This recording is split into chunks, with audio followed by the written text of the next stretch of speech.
that would in turn translate to the FDIs that Mr. President was citing as a reason for his state visit to France. Does this justify the course? Not at all. The suspicion is still very poor. We all know how France were kicked out of the Benin Republic, how they were kicked out from Mali, how they were kicked out from Burkina Faso, and most of the West African countries, they are not happy with them. And the only reason why they are not happy with them because you can see the political emasculation, the economic strangulation that they have on the West African countries. Is it that we don't have any foreign partners that we could equally seek for such kind of business dealings from? Why France?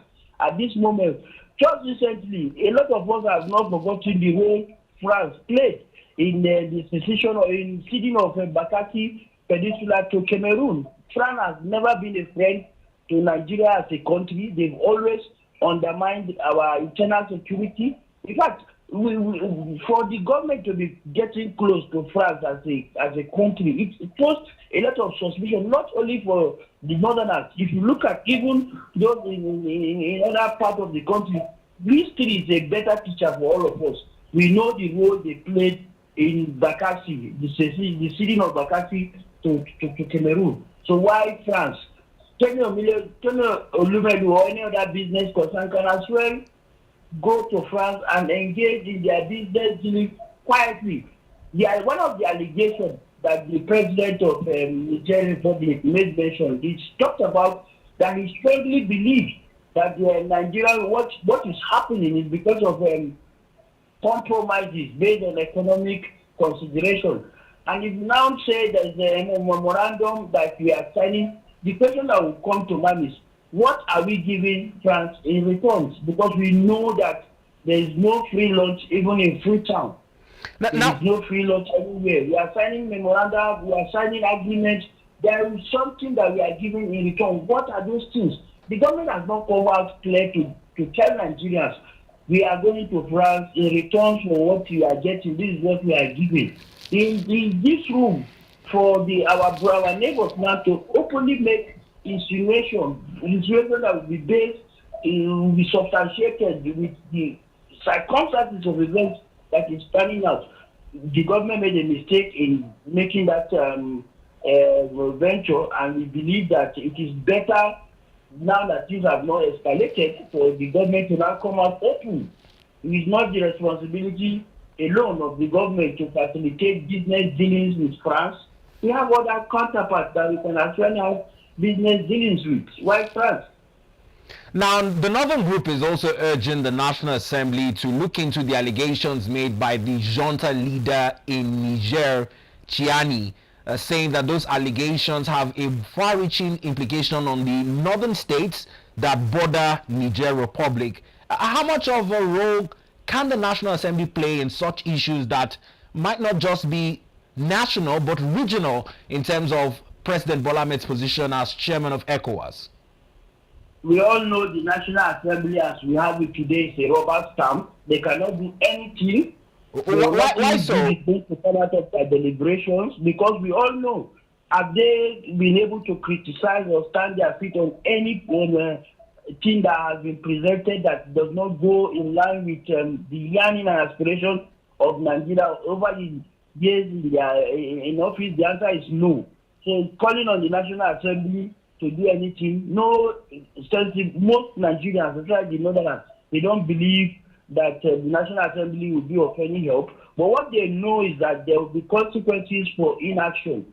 Definitely, in 2027 is by the corner. A lot of the Northern senators and representatives will not be finding their way back to power. And insecurity, as we all know, it has its own. We only know the extent that we are facing now. We don't know what it will degenerate into. The allegations are very, very damning. It's not about the government countering such allegations based on propaganda. We want concrete steps. I give you an example, and I want to repeat it.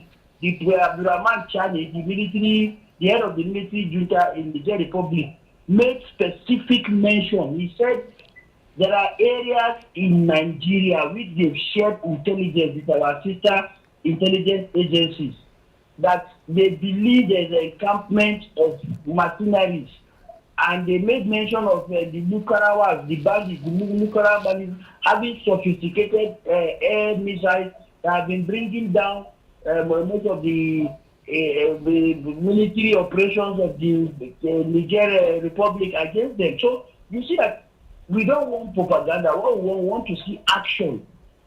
Let the government demonstrate how people are going about their business activity peacefully in areas such as Benue, in those areas. There are certain areas they made mention in Benue, they made mention in Sokoto, a camp and a camp area. They should show Nigerians. They should get huge media persons to go there and show that yes, Nigerians are moving about their daily activities freely. We all know what this whole crisis is all about. It's about mineral resources. Anywhere there is abundance of mineral resources, such areas are prone to conflict. And France have now lost out with the free minerals they're getting in other countries like the Niger, the Burkina Faso, Mali, and the rest. So now why will Nigeria do the sacrificial lamb? Because that's the only reason France will want to have any dealings with Nigeria. The question people ask and everybody has been asking is, if we are signing memorandum for business dealing with France, what are we giving France in return? That's a pertinent question to ask. And this brings us to our second issue in the news, especially now that you have cited the Lakurawa group that terrorized in Sokoto. There was an accidental bombing, in the words of the Nigerian Air Force. This morning, the military is blaming the community dwellers, saying that they were associates of the Lakurawa group, and hence that accidental bombing that led civilian casualty is not much regretted. We also did see some compensations coming in from Governor Aliyu Sokoto, where 20 million naira and 100 bags of rice were given. Is this enough justice in terms of the lives that were unfairly cut short in what has been the second heaviest accidental bombing this year alone? If you recall what has happened in the last few days just past, you see that Nigerians will always reiterate and will always confirm that we don't place any value on human lives. The life of an average Nigerian is not much worth more than 25 kilograms of rice. Any problem, you use rice as a palliative, rice as a solution to it. All these reactionary measures being adopted by the government is coming in the heels of the allegation and the strong allegation made by the military junta in Niger. So you see, all this that is happening, for those that have critical reasoning and thinking, they will now point to that the government has been pushed to an overreaction mode, so that it will show as if they have the mind and the capacity of curtailing the insecurity that is bedeviling the country. But far from it, they are not getting the anticipated results. Because if your only reaction is overreaction by indiscriminate bombing, it's part of those allegations made by the junta. It's like we are confirming some of those allegations. He said they've made a significant progress in chasing out the Lakurawa group from the portion of the areas that share boundary with Niger. But now with such kind of indiscriminate attack, the Nigerian military junta, they will be handicapped in further curtailing the bandits. So it's not something we should celebrate. It's not something we are celebrating. It's something we are calling for the international organization to probe all indiscriminate bombing. Because ordinarily, we would not have made that call. But because it's coming on the beehive of allegation of collusion and cohort by the government, and now we are now seeing such kind of indiscriminate attacks.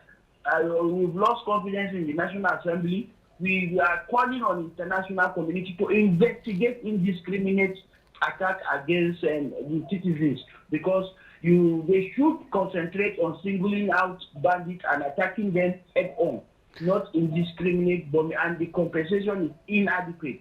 Now, Barrister, when you talk about calling on independent or international organizations to investigate the issue. Let me also remind you that this year in Kaduna during the Eid el Maulud celebration, there was a similar occurrence, and despite similar calls made, up until now, there has not been an actual report on what went wrong, who gave the kill order, and if there have been any sanctions issued. What's your hope that this second call, in the light of the most recent accidental bombing, would change the status quo? No, it's going to be different. This time around, civil societies, patriotic Nigerians, all of us are involved. All of us are watching carefully and we take deliberate action. We will write the necessary petition. Individuals responsible, they should be investigated. We don't want to believe this is a mistake. This mistake is so convenient, coming on the beehive of allegation of collusion, and only for we believe this is a diversionary tactics. Until concrete report is presented, we will continue to hold the government accountable, and we call on international communities. We call on the United Nations. We call on all our foreign partners to look into it. Nigerians cannot continue to deploy their resources to arm the military, only for the military to use taxpayers' money indiscriminately. That will not be tolerated. That will not be accepted. All right, in keeping with more talking points, away from this allegation and the sad deaths recorded within the Yuletide season, talking about 2024 in broad perspectives, from the angle of some of the remarkable things that have been achieved this year, in some gains for Nigeria, some of the challenging hardships Nigerians have also had to deal with. What are some lessons in your perspective that Nigeria as a country and Nigerians as a people can take away from the year 2024? What is the most important lesson that all Nigerians must take and must live with is that going forward, we are not going to vote any person on the premise of tribalism or religious bigotry. It can be Muslim, it can be Christian, it can be atheist. As our candidates, we vote for those that have empathy, those that have sympathy, those that have conscience, those that will cater for the yearnings and aspirations of all Nigerians, regardless of their ethnic background, regardless of their religion. 2023 election has shown us that we must participate actively. We cannot leave politics in the hands of a few that doesn't have regard for the feelings. A lot of people are going through a lot. The government, it's easy for the government to accuse citizens in Sokoto state for condoning and working with the Lakurawas. But how do you explain the level of poverty in the midst of poverty? What is critical is survival. So a person that cannot afford basic square meals, cannot afford education, cannot afford health care, cannot even afford protection of his life and property, and you now have a group, regardless that the fact that they are terrorist group, if they provide a semblance of security, what do you expect from them? So the blame is on all of us for our inaction.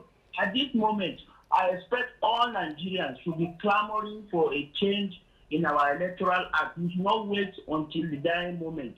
The lessons learned is that we should now look ahead. We should now prepare. We can stomach what is happening at the moment, but we should not allow it to repeat itself in 2027. 2027, we should be able to vote for candidates that will represent our yearnings, candidates that know the problem and are ready head on to fix those problems with new ideas, not with promises that will not be kept. Now, some persons say some of the good that has come out from the year 2024 has been premised on the autonomy for local governments, the third tier, to function independently of the states, applauding the government of President Bola Ahmed Tanimu for being able to achieve such a resolution. Is this one of the top tier goods that has been achieved in the year 2024 in terms of the clamor to provide the masses with basic social amenities? This is highly laughable when you look at it in the real context. There is no local government autonomy. I make bold to state that for every gain achieved by this government, we have equally retracted 3 steps backward. local governments are not autonomous. If the leadership of local government are still in the beck and call and the control, the whims and caprices of the various state governors, the autonomy means nothing, because the fundamentals have not been we've not gotten it right. You cannot say a local government is independent if the means and the process for electing its leaders is in the control of the various states. And you can see it practically all the states, all the elections conducted, 99.9% have always returned successful to the government in power. So there is no autonomy for local government. It's just we are just celebrating when we don't know the effect of what we are celebrating. The effect is now being reflected by the conduct of the election that we have witnessed for those that have not conducted elections. And for those that have conducted elections, all local government chairmen in Nigeria are within the beck and call of the governors. They willingly go and submit their powers to the governors. All the budgetary allocation, all the contracts are being handled by the governors. We all know that as a fact. So unless we now take deliberate action apart from the judgment, the Supreme Court is not, or the judiciary is not meant to make laws.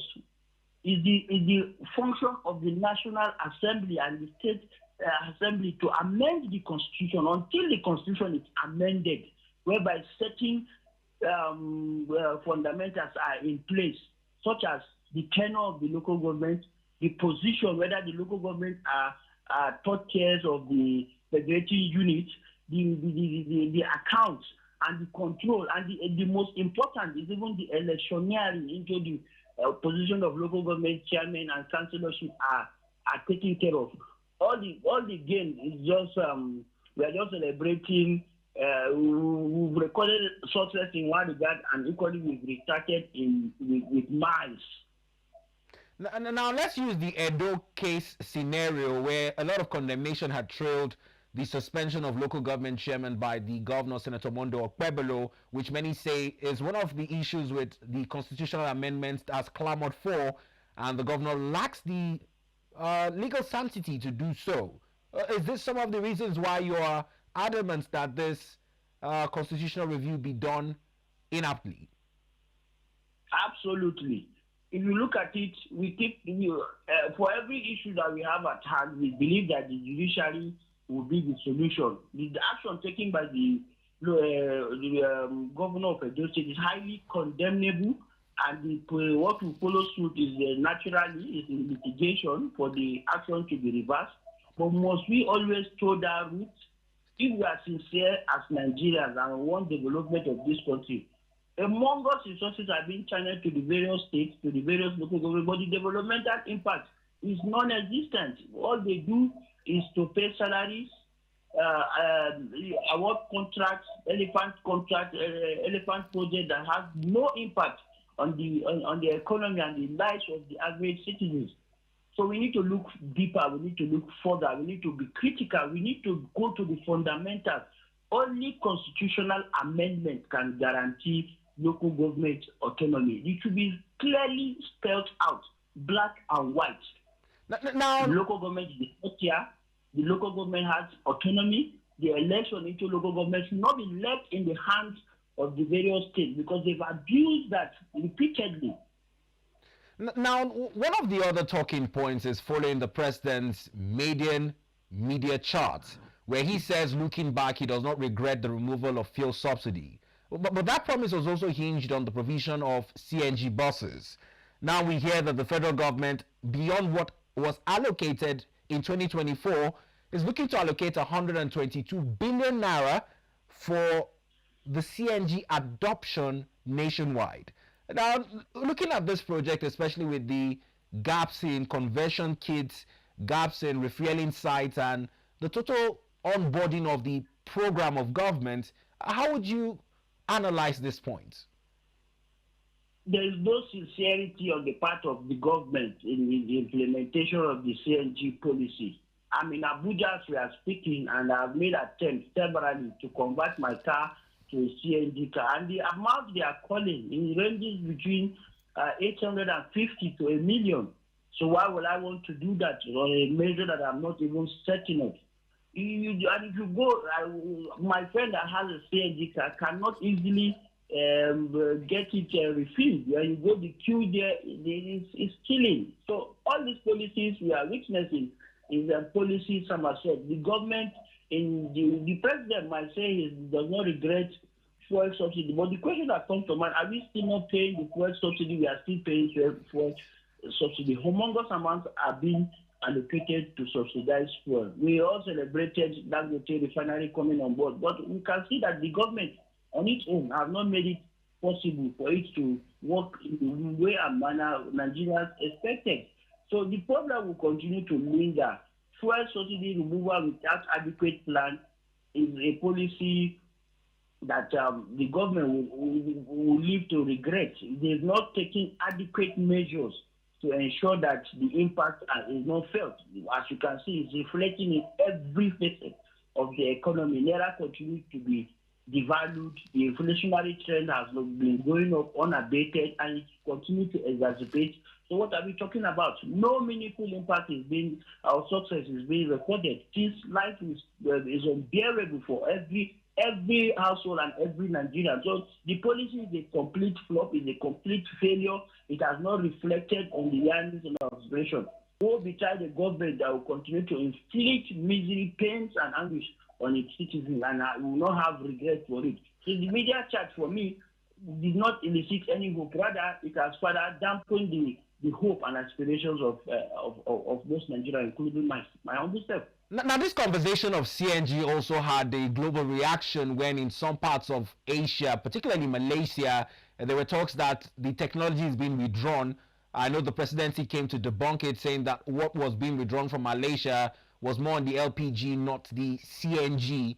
But the conversations going towards clean energy has also seen actions from COP29. Now, in light of what Nigeria is projecting for its 2025 budget, hinged on the petroleum industry, are we headed in the right track owing to shortfalls in meeting our OPEC quota and with this lag in the adoption of CNG as well?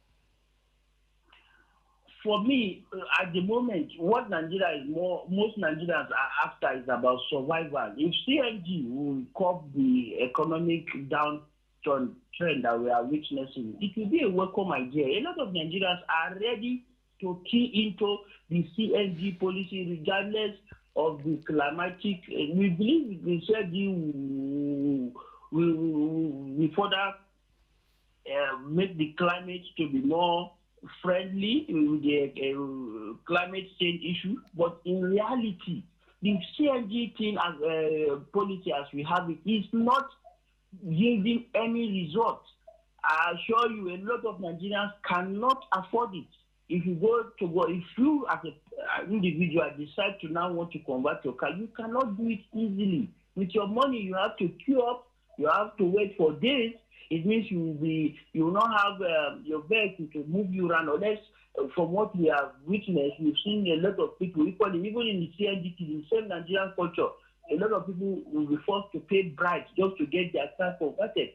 So obviously, it shows that the policy is not yielding the desired results. How can you have CNG policy when you have not taken deliberate action to ensure that you have CNG refilling stations all over?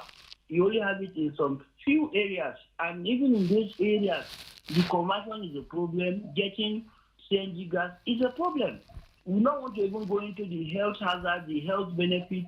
Getting it for use, no matter the consideration that goes with it, has not yielded the result. We thought it would be an alternative to the hike in price, but rather it has no bearing, it has no impact whatsoever. The cost of converting a CNG, average cost, why is the government not coming out and making it open? Have they displayed the price to convert a vehicle to you, so you know that if you want to convert your car, it will cost you close to ₦1 million. So what are the gains? There is no gain to my mind. Now, in cutting this cost, we've seen some sharp practices that recorded casualties with a CNG explosion in a part of Nigeria during the year. The question is on safety concerns and ensuring compliance with the best practices and industry standards. Do you see any change where people talk about our Nigerian yes in cutting corners to be able to convert to CNG on our own without going through the approved vendors? Yes, a lot of people are already doing it. A lot of people, if you look at the CNG gas, the container, the cylinder itself, ordinarily, it should be of highest quality standard. That will not be prone to explosion. But if you cannot even get it easily, and the cost of fuel is killing, so what do you expect an average Nigerian that is trying to survive by all means? They will naturally cut corners. Corners are already being cut, and that is what is resulting into the explosions we are witnessing here and there. The government knows that this policy has beneficial impact, and a lot of people want to key into it, but they've not taken adequate steps to ensure that it goes around, it's affordable, it's accessible. So naturally, we have, because of survival, people want to cut corners to reduce cost.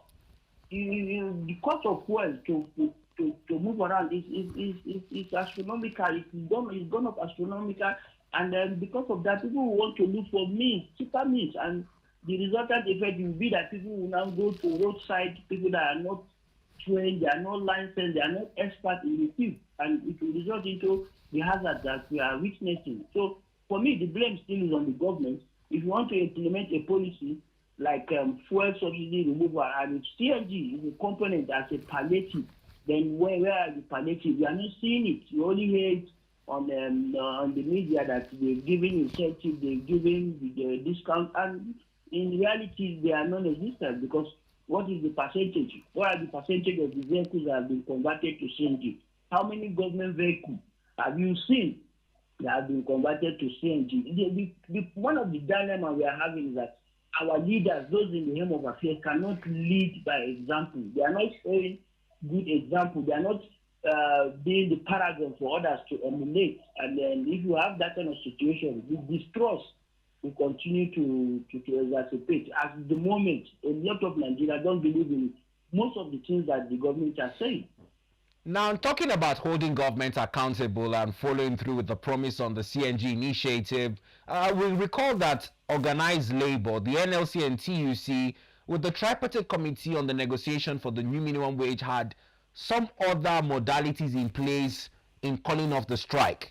Beyond the implementation of the new minimum wage, which is yet to be 100% adopted across states, was also Labour's duty to ensure that those other resolutions were kept to the latter.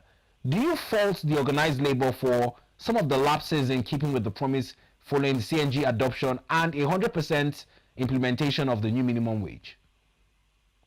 As a member of, as a unionist myself, I want to assure you that most of our labor leaders, they've gone the way of our politicians. All what they do, they are equally in cohort and in collision with what we are witnessing. What happens usually is that when government makes any palliative, any incentive, give any incentive, especially to the labor union, they corner it. They go to their private pocket. We don't see the impact the way it's expected.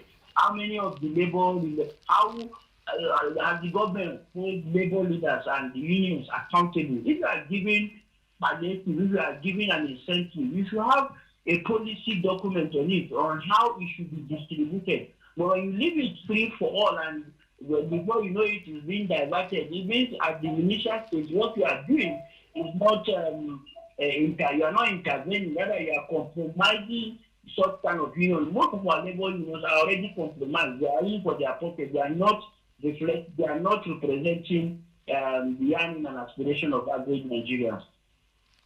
Now, where do we place the hope of a common man when we hear that those who say they're fighting for the rights of workers are in some way culpable of letting the government renege on its promise? Yes, the thing is that we should never place our hope on the common race that we have instead of the comrades that we are supposed to have. They are not representing us. They are not. They are only in for their pocket, and we don't expect them to do anything different. They are now more or less politicians looking for scrum and wanting to behave like the average politician that we have. What we should do as Nigerians is to now look inward. The only way out for us is to elect credible leaders. And for us to have the capacity to do that, is we must ensure that the electioneering process is transparent. This is the best time for Nigerians to be clamoring, to be calling, to be agitating, to be protesting that electioneering processes must be revamped, must be holistic. The Waste Committee report should be implemented 100%. We should have an INEC that is truly independent, that is truly technologically driven, that is accountable. We should not sit back and watch while those in power continue to collude, to compromise our electioneering processes. And the time to act is now. We should hold our National Assembly members individually, collectively responsible. What should be at the end of what should be the major item of deliberation is about amending the Electoral Act. The court have given pronouncements. The court have shown that their hands are tied in one way or the other based on what we have as our enabling law for electioneering. Now is the time for all Nigerians to demand that such areas, issues that have been itemized, that have been registered in the court, that have been the basis for court pronouncement, should be reflected as part of our electioneering process so that we're able to have credible election. And until we do that, we will continue to wallow in these pains and misery that all Nigerians are passing through. Now, it comes at a time when there's been much analysis on our GDP growth as a country, and this year reviews with reports said that it is indeed the service sector that contributed towards the GDP growth. In line with this, a lot of conversations on the manufacturing sector and real sectors laxity, should I say, for the lack of better grammar, especially with moribund industries and factories dotting different parts of the country, is a conversation for 2025. How would you say the government approaches this in a time when electricity tariffs have been hiked and the cost of production has also been further pushed owing to the cost to gas power and alternative energies in light with the current hike in the pump price of fuel? We're already seeing the effect, and that is why the government is trying by every means to tax Nigeria out of existence. If you look at the past 1 year or so, what the government has achieved and has recorded successes is the level of increment in taxation in every facet. So you see, because we are not producing, so the only means the government can either sustain and manage the affairs of state is to increase the level of tax and the rate. Then the other aspect is borrowing. So it has negative impact. We have floated the naira, and there's no commensurate production.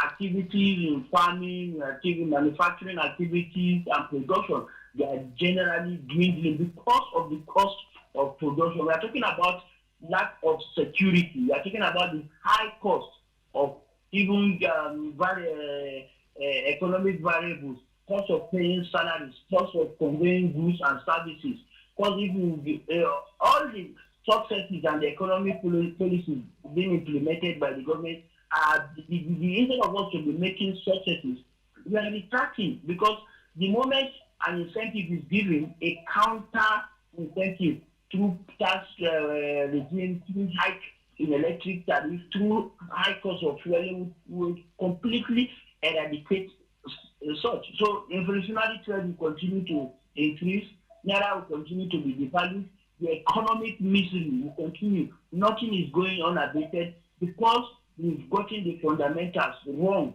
And until we now look forward to seeing how we can increase productivity, and to do that is very simple. When there's security, people can go back to their farms. When the government provides incentive, fertilizers, good grains, we have many deliberate policy to increase production, but it appears the government is not even interested in that. All what the government is interested in is more taxes, more taxation, increase, hike in fuel rates, hike in electricity tariff. And you see, we have a porous system. There are so much wastages and leakages going on in the system. We don't want to even go and talk about corruption that we see very, very prevalent.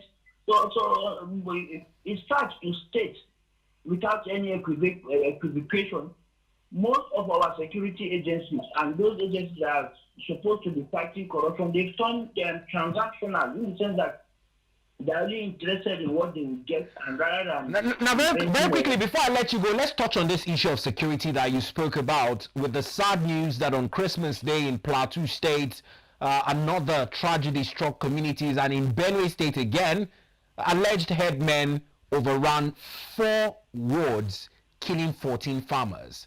Now, it almost seems as though this is the second Christmas in a row where these 2 agrarian states have been targeted. We were speaking with some lawmakers. They talked about land grabbing practices. People hope that with the institutionalization of the Ministry of Livestock, some issues like cattle rustling and header farmer clash would have been reduced to the minimum. But it has reared its ugly head again going into the end of the year. How does the federal government show the real commitment towards tackling this issue? You see, one of the aspects of insecurity that we've always not focused our attention on is about consequences for bad behavior. You have people that have been, in the past, they've been caught red-handed, they've been arrested, and nothing has come out of their prosecution. So until the government makes it a deliberate effort to see that anybody found wanting, the punishment should be immediate, the punishment should serve as deterrent as will be corporate. We continue to have the challenges that is already prevalent. Insecurity cannot be coped by the government taking it with you trying to pacify alone. You have to use the carrot and stick approach. In as much as you are creating a Ministry of Livestock, what is the ministry going to do differently from the Ministry of Agriculture that over the years that they are failed to do? So it goes beyond having a Ministry of Livestock and thinking that will pacify the marauding headers from evading. And how are we sure even the headers are doing it? So it calls for concern. The security apparatus must up to their game. They should, at this moment, ensure that the entire landscape of Nigeria is peaceful, is tranquil, people will be able to move freely. And you can only achieve that if all the indices together jointly are deployed to ensure that there's peace and security. It's high time we start considering having border guards. It's high time we get the headers directly involved in security architecture so that we should be able to hold their modibos, that's their leaders at all world level, accountable. It's high time we should be able to now open a very open and transparent government whereby everybody will now know that any action they take, there will be consequences for it. If you take bad action by evading the host community, by evading the farming community, there should be consequences. What stops the government from deploying drones? What stops the government from deploying technology? You can track the movement. The fact still remains that the government is not completely interested in curbing and containing the insecurity issues that we are having. Because if they are interested in it, we should have credible persons, not persons that have been linked in one way to or the other to the same insecurity. The creator of the problem cannot solve the problem. So we should look for new ideas and look for new solutions. Well, I must thank you, Barrister Ahmed Tanimu, for taking out time to lend your thoughts on the program this morning. We're wishing you the best of the remainder of the year 2024 and a prosperous 2025 ahead.